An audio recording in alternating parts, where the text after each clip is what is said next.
Assalamualaikum warahmatullahi ta'ala wabarakatuh. Alhamdulillah ada 1,700 lebih mata orang memandang. Pada pagi ini insyaAllah bersama-sama dengan saya untuk mulakan kuliah tadabbur Al-Quran. Kita akan sentuh surah ini surah Al-Fatihah untuk kita tadabbur bersama-sama insyaAllah pada pagi ini. Jadi sementara itu mana tuan-puan yang baru masuk bersama live dengan saya pada pagi ini untuk kuliah tadabbur Al-Quran, kita mulai dari surah Al-Fatihah. Mohon untuk kongsikan, sharekan kepada rakan-rakan yang di luar sana insya-Allah.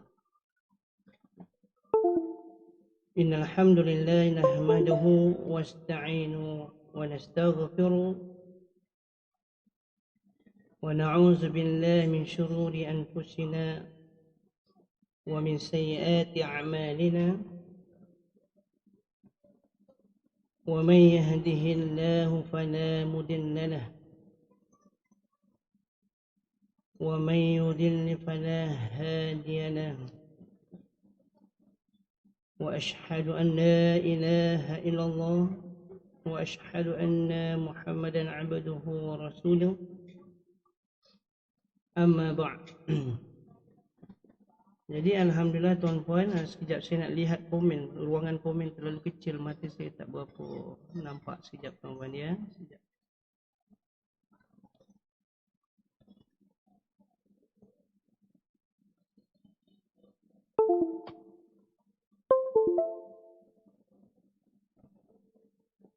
Oh, pun nampak. Sekejap ya. Tak apa. Jadi pagi ini insya-Allah bersama dengan saya untuk kita bersama-sama tadabbur iaitu surah Al-Fatihah. Insya-Allah. Ya, sebelum itu kepada rakan-rakan sahabat daripada luar, terutamanya daripada negara Arab, insya-Allah al-yawm naqra'u surah min Al-Fatihah ma'a tadabbur min al-ayati 1 ila 7. اعتذار إذا كان هذا نقاش يتعلق أكثر باللغات الملايوية، فقال قليلا لاستخدام اللغات الأخرى مثل الإنجليزية والعربية إن شاء الله. Jadi saya akan lebih banyak bercakap kepada bahasa Melayu daripada bahasa Arab dan bahasa Inggeris itu sendiri insya-Allah. Tuan-puan. Sementara itu minta tuan-puan untuk kongsikan dulu agar lebih ramai lagi insya-Allah. Sebab surah yang kita nak tadabbur ni surah Al-Fatihah sangat penting. Sangat penting insya-Allah.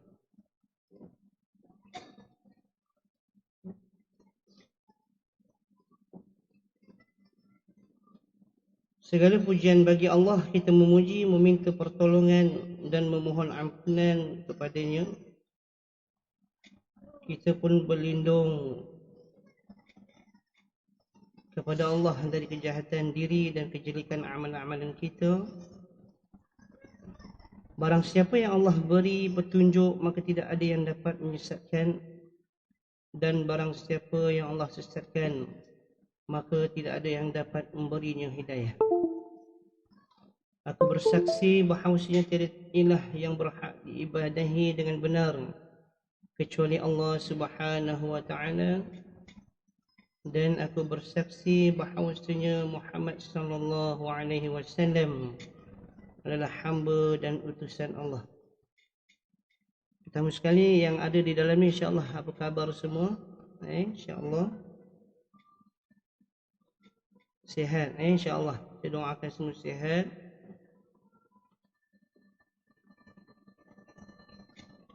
Dan pagi ini saya nak kongsikan dulu sunnah Nabi SAW. Yang paling penting sebenarnya insya-Allah adalah berkasih sayang. Sebab dalam firman Allah SWT, innamal mu'minuna ikhwatun, iaitu sesungguhnya orang mukmin ini bersaudara. Insya-Allah tuan-puan.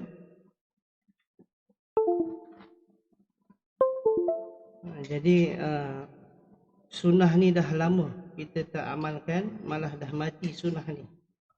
Sunnah berkasih sayang antara orang beriman dan orang Islam. Sebab ada hadis Rasulullah SAW berkaitan dengan kasih sayang ini bila Rasulullah SAW satu ketika pernah jumpa Muaz bin Jabal. Nabi jumpa dia, Nabi kata, "Inni uhibbukum fillah." Sebenarnya aku sayang kau kerana Allah. Siapa yang bercakap ni tuan-tuan? Adalah Rasulullah sallallahu alaihi wasallam.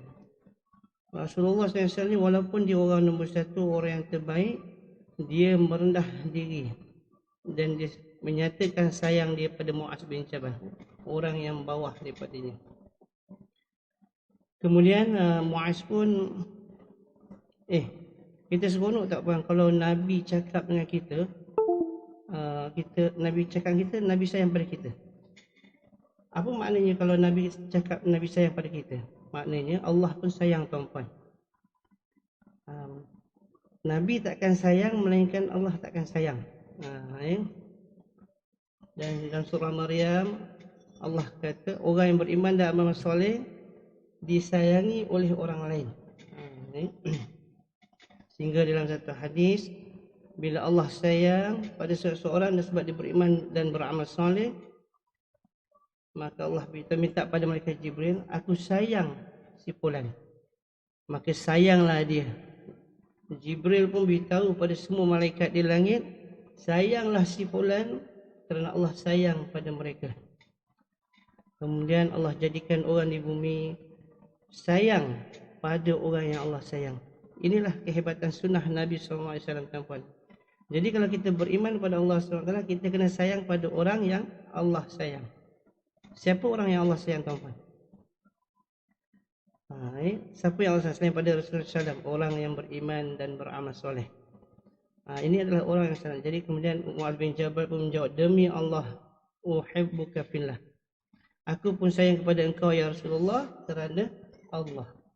Inilah kehebatannya kasih sayang sunnah Nabi yang dilupakan, tuan-tuan. Sunnah Nabi yang dilupakan, dan kita tak buat, kita pun tak pernah jumpa saudara kita cakap ini uhibbuka fillah. Biasa cakap tak? Tak pernah kan? Jadi tapi masa bercinta pernah tak kita cakap I love you? Itu kerana Allah ke kerana nafsu? Itu tidak terpakai, tuan-tuan. Itu tidak terpakai. Jadi dan ada seorang lelaki, tuan-puan, dia beritahu pada Rasulullah SAW, aku sayang pada si fulan. Dan Nabi pun tanya dia, tuan-puan, kamu dah bagi dia tahu tak kepada orang tu bahawa kamu sayang pada dia? Lelaki dia kata, aku belum beritahu lagi. Rasulullah kata, kau pergi sekarang, kamu beritahu pada dia aku sayang dia kerana Allah. Dan dia cepat-cepat pergi dan dia pun beritahu, aku sayang pada kamu kerana Allah. Sampai tahap tu, tuan-puan. Pergi beritahu, jangan simpan dalam hati. Kenapa, tuan-puan? Kenapa, tuan-puan? Kenapa? Boleh, kalau tahu boleh tak tap? Tolong type, tolong kongsi. Kenapa kena beritahu? Apa faedah dia tahu? Sebab bila kita beritahu, tuan-puan, dia akan sayang pada kita. Dia akan sayang pada kita, masyarakat akan menjadi semakin baik. Tidak ada dengki, tidak ada dengki, marah, cemburu. Kerana Islam itu sendiri mengajar kepada kasih sayang. Jadi, tuan-puan, boleh tak mula hari ini, saat ini kita amalkan sunnah ni? Bila kita jumpa orang Islam, orang beriman, kita ucapkan. Sekarang saya ucapkan kepada tuan-puan, inni uhibbuka fillah. Inni uhibbukum fillah. Saya sayang pada kamu kerana Allah. Boleh tak tuan-puan balas balik, saya juga sayang ustaz kerana Allah? Kita kena latih, tuan-puan. Kita kena latih, kita kena beritahu. Jangan simpan. Sebab itu dalam masyarakat hari ini, masyarakat Islam, jiran, orang Islam yang paling dekat kita sendiri pun, ibu bapa, rakan-rakan, sahabat kita pun, kita rasa kurangnya kasih sayang. Walaupun jawapannya dalam pada bahasa Arab dan ada hadis yang sahih, ahabbakallah ahbabtani iyahu. Itu dalam matan hadis. Maknanya bila saya kata kamu kerana Allah, jadi kamu yang mendengar ahabballahu allazi ahbabtu min ajlihi. Semoga jadi tuan-puan type type. Kalau boleh type lah. Kalau terlalu laju sangat saya minta maaf. Sebab itu maksud dia, semoga Allah sayang pada kamu yang kerana dia aku sayang pada kamu. Itu makna dia tadi. Semoga Allah sayang pada kamu. Masih bercinta ke apa ke I love you itu semua tak terpakai tuan-puan dia tak terpakai. Jadi kena latih. Jumpa anak hari ini, jumpa ibu apa, aku sayang ibu kerana Allah. Sebut kerana Allah. Bukan kerana awak cantik, bukan kerana awak pandai, bukan kerana abang rajin, bukan kerana adik dengar kata, bukan kerana Allah. Kena isbatkan kerana Allah. Ini dalam firman Allah Subhanahu wa taala dalam surah Ar-Rahman, Allah sebanyak 15-16 kali tuan-puan. Fa bi ayyi ala'i rabbikuma tukazziban. Nikmat apa yang kamu nak dustakan lagi? Kenapa Allah kata dusta tuan-puan? Sebab hari ni kita berjaya, kita pandai, kita hebat, kita jadi pemimpin, kita tak pernah mendahulukan Allah. Kita kata aku berjaya ini sebab aku usaha lebih pada orang lain. Kerana aku berjaya hari ini, aku rajin bantu orang lain. Tak pernah lintas sebut pun kerana Allah. Tak pernah mula pun perkataan apa yang berlaku pada aku hari ini sama ada baik buruk kerana Allah. Itulah antara maksud fa bi ayyi ala'i rabbikuma tukazziban. Jadi hari ini tuan-tuan kita balik-balik dalam surah kita nak bincangkan, nak tadabburkan surah yang sangat penting, iaitu Al-Quran. Itu satu-satunya surah yang Allah perintahkan, wajibkan kita baca berulang-ulang kali.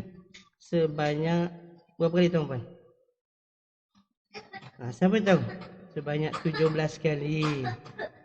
Allah wajibkan kita sebanyak 17 kali membaca satu surah ni daripada Al-Quran, iaitu surah Al-Fatihah sebanyak 17 kali. Tapi kalau 17 kali tu puan, maknanya itu solat wajib ajalah, tak solat sunat. Kalau kita campur solat sunat, maknanya kalau kita solat sunat 10 rawatib. Kalau yang diriwayatkan oleh Sayyidatina Aisyah ya 10 sunat rawatib, maknanya tadi jadi 27. Kalau Sayyidatina Aisyah riwayatkan 12 rakaat rawatib. Maknanya jadi 29. 17 tambah 12 jadi 29. Kalau kita ikut sunat rawatib yang diriwayatkan oleh Sayyidina Umar radhiyallahu anhu, 10 rakaat baru 27. Belum masuk witir, belum masuk duha. Kalau campur witir mungkin 3. Tapi takkan 3. Umur 30 takkan 3. Rumah besar, kereta besar, tapi witir 3 tak tambah-tambah, tak boleh juga kan. Jadi kiralah. Maknanya tadi lebih daripada 17 kali. Tuan-puan, Allah wajibkan untuk kita baca surah Al-Fatihah ini sebanyak 17 kali. Jadi ni mungkin ramai tak sedar dibaca 17 kali. Sebab itu surah ni dipanggil As-Sab'ul Matani. Ayat 7 yang berulang-ulang. Kalau kita buat semua sekali, witir 3, duha, rawatib dan fardu, dia menjadi 35 kali bacaan surah Al-Fatihah sehari. Tapi kita kenapa Allah pilih surah Al-Fatihah? Kenapa Allah tak pilih surah Al-Baqarah? Saya rasa kalau Allah pilih surah Al-Baqarah, berapa orang yang tinggal solat? Ataupun kenapa Allah tak pilih surah Qul Huwallahu Ahad? Kalau saya tanya tuan-puan, mana lebih seronok?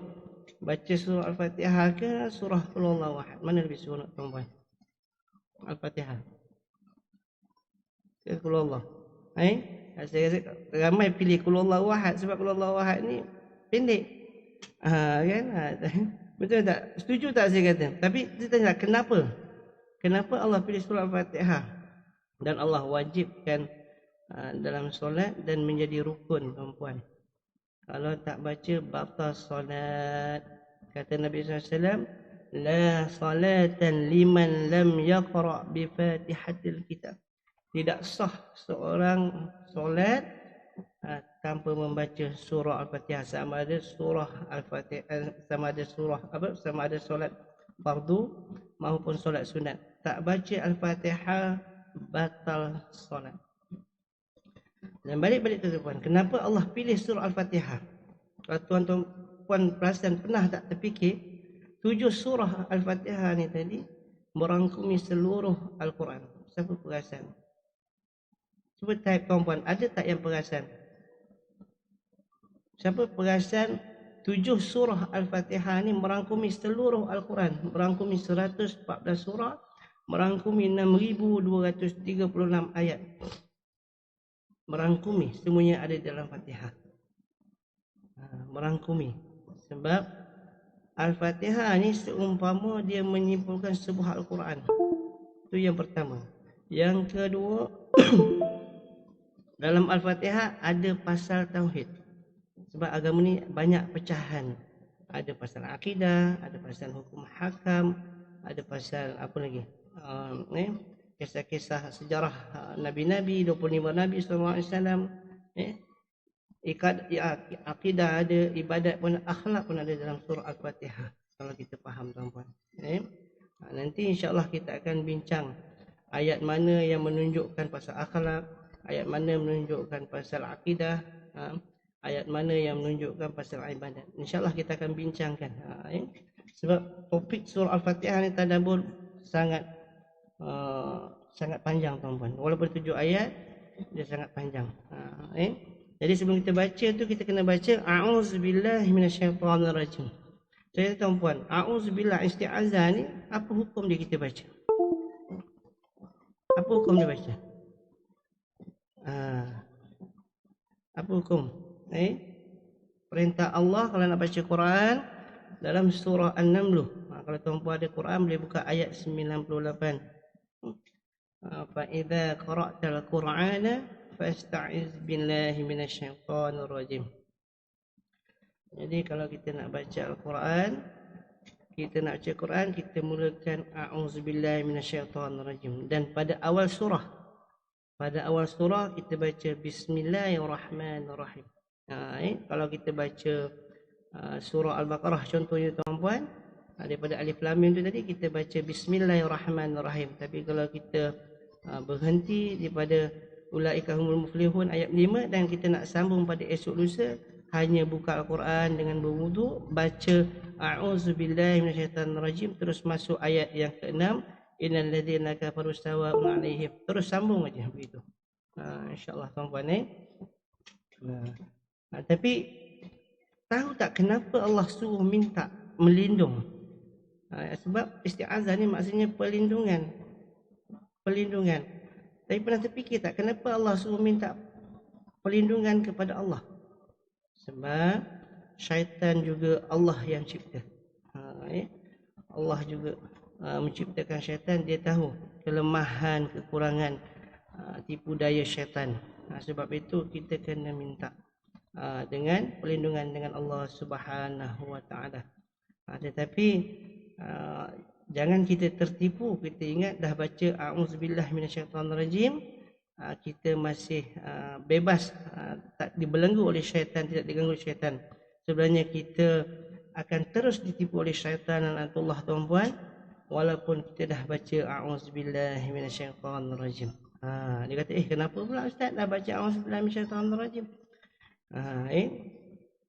Sebab bila kita baca a'udzubillahi minasyaitonirrajim, dia tidak mendatangkan apa-apa kepada syaitan sebenarnya. Sebab syaitan dia tak takut pada kalimah a'udzubillahi minasyaitonirrajim. Yang dia takut tuan-puan sebab adalah bila orang yang baca itu faham. Sebab itu kadang hari ni ramai kan, ada orang golongan dia fokuskan tajwid, dia fokuskan nak khatam Quran. Bayangkan khatam Al-Quran tanpa kita faham isi Al-Quran. Jadi pada saya tak perlu diraikan sebab kita tak faham. Jadi selagi kita tak faham tuan-puan Al-Quran ni, selagi kita tak faham, selagi kita tak faham apa maksud perintah Allah, nasihat Allah dalam Al-Quran, selagi itu kita akan ditipu oleh syaitan. Dan inilah syaitan paling takut, tuan-puan. Dia takut bila kita baca Al-Quran dan kita faham. Bila kita faham, dia akan habis. Helah dia habis. Sebab, kenapa tuan-puan? Sebab Al-Quran adalah sumber hidayah manusia. Jadi kalau kita dah dapat cahaya daripada sumber hidayah kita Al-Quran, kita faham apa makna Al-Quran, maka syaitan tak boleh buat apa-apa. Sebab kita tahu macam mana dia nak melakukan tipu helah. InsyaAllah tuan-puan. Jadi insyaAllah tuan-puan, kita akan sambung lagi insyaAllah untuk sebab saya pun tak dapat juga nak panjang-panjang lah tuan-puan, tak maaf sebab saya pun ada kuliah lagi lepas ni. InsyaAllah kita akan sentuh sikit-sikit insyaAllah lepas ni. Jadi saya minta tuan-puan kalau boleh tolong subscribe saya punya channel insyaAllah. Tapi poin pada pagi ni tuan-puan, insyaAllah fahamkan kenapa kita kena minta perlindungan dengan Allah. Dan jangan kita tertipu bila kita dah baca isti'azah tadi, syaitan tak kacau kita. Orang kata, oh kenapa minta isti'azah, kenapa minta perlindungan dengan Allah? Sedang isti'azah tu maknanya mohon perlindungan. Sebab takut riak, takut kita tertidur. Sebab bila kita baca Quran ni, dia akan mengganggu kita. Sebab itu, tapi itu sebenarnya benda yang kita pandang terlalu berat. Sebenarnya bukan itu tujuannya. Tujuannya dia tak nak kita faham. Itu yang dia takut sebenarnya tuan-puan. Sebab itu dia tak heran kalau kita khatam 40 kali. Kita khatam Quran 40 kali. Kita mantapkan tajwid. Oh, makhrajnya sangat baik, sangat mantap. Tajwidnya sangat bagus. Dia tak heran semua tu. Yang dia takut, yang dia paling risau bila kita faham Al-Quran. Bila kita faham Al-Quran, lebih bermanfaat tuan-puan daripada kita baca khatam 30 juzuk, daripada kita faham satu potongan ayat Quran dan kita faham apa kehendak Allah. Itu ulama kata itu adalah lebih afdal, lebih mulia.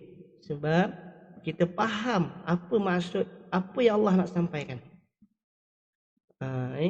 Sebab itu, walaupun demikian, kita kena juga baca isti'azah, mohon perlindungan kepada Allah SWT. Jadi sekali lagi saya minta maaf tuan. Jadi untuk itu, ambil dulu poin-poin yang saya beritahu pada pagi ini. InsyaAllah saya akan sentuh semua bab, semua dengan tadaburnya, dengan tajwidnya, apa sebabnya turunnya Al-Fatihah ni. Sebab surah ni sangat penting dalam kehidupan kita. Dan kita pun saya akan kongsikan juga nak baiki bacaan surah Al-Fatihah. Tapi bukan sekarang semua tak sempat tuan-puan. Saya rasa perlu ambil masa 20-30 jam untuk selesaikan semua ni. Tapi berperingkat insyaAllah. Jadi untuk itu tuan-puan kena subscribe. Percuma saja insyaAllah. Dan bila saya live saja tuan-puan akan dapat